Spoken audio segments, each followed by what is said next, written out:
Hey everybody, today we would see about the concepts that are related to the second order systems.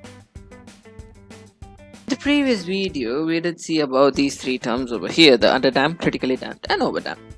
These three are the different types of responses that one might expect to get when a step input is provided to a second order system. Let us understand these three concepts with the help of an example. Most of you would have seen doors, and this is a door. This grey color thingy that is present in the doors is also quite common these days. That is called as a damper. A damper is a device that ensures the door is not shut so fast. So it happens in a slow and a steady manner. So this damper that is used in the door essentially works under the concept of underdamped systems. Let's see how. A critically damped system, as you can see, is kind of an ideal system. So always ideal systems cannot be achieved. Okay. Now when we talk about the overdamped system that we have here, you can observe that it never reaches the desired output. So if it is not going to reach the desired output, then it is of no use. So we will finally consider the underdamped system that we have over here. The underdamped system proves of great use because it slowly but steadily reaches, but at the end it does reaches and obtains the final desired result. That is, this door is going to slowly close, but it is going to ensure that the door is completely closed. But in case of an overdamped system, the door is not going to get completely closed. Now let us consider the most important concepts associated with an underdamped response. First of all, we'll talk about overshoot. Overshoot refers to the small quantity over here. That is how much your response has exceeded the ultimate value. Now, let us consider this tank over here. It is going to be filled with water. And now if there is an excess, what does that mean? The response will still continue even though the tank is full. That means we are going to have an overflow. So this is not a desirable quantity. And its value is inversely proportional to your phi. That means for an underdamped system, the overshoot would be very high. And the next term is decay ratio. The decay ratio refers to the ratio of the successive peaks. That is, it can be seen that the value decreases. That is, there is a decay.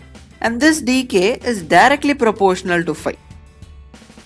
To understand the other three concepts of rise time, response time and period of oscillation, I have drew these three graphs over here. To understand rise time, let us consider an analogous ammeter, and this is its needle, and the final value is 10.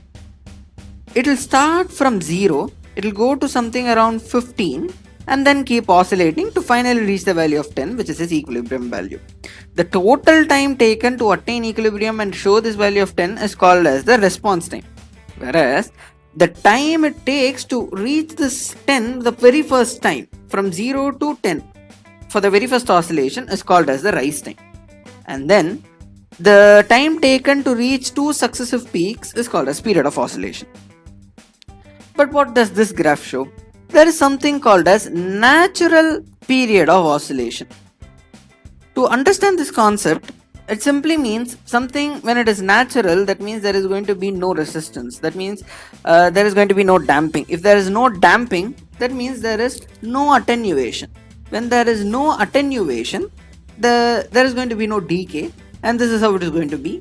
And the time taken for two successive peaks to occur is called as your natural period of oscillation. And there is one more term. To understand that, let us consider this game that is very famous today, PUBG. And let us assume that you are sniping on your opponent who's hiding behind this rock over here, and this is his head. Please so excuse me for my drawing. And you press your fire button. You keep pressing it. The instant you press it has to fire. If it takes time, just imagine the situation. You'll be dead then. So there should be no disturbance. I mean, there should be no time lag between the pressing of the button and the firing of the bullet. So this lag is also called as transportation lag or dead time or distance velocity lag when we talk technically. Okay, now let us assume this and understand this concept with the help of a chemical engineering example. For example, let us consider this pipe, and I am giving here a step disturbance at this place. For the step disturbance that I give here, my output is obtained only at the end of the pipe. That means if I am giving my step input at t is equal to 0, my output I will obtain only when it crosses through this pipe and reaches at end. That means it takes some t or tau seconds to reach this time. So that means you would get your output only after tau seconds. So this is called as your transportation lag or dead time or the distance velocity lag.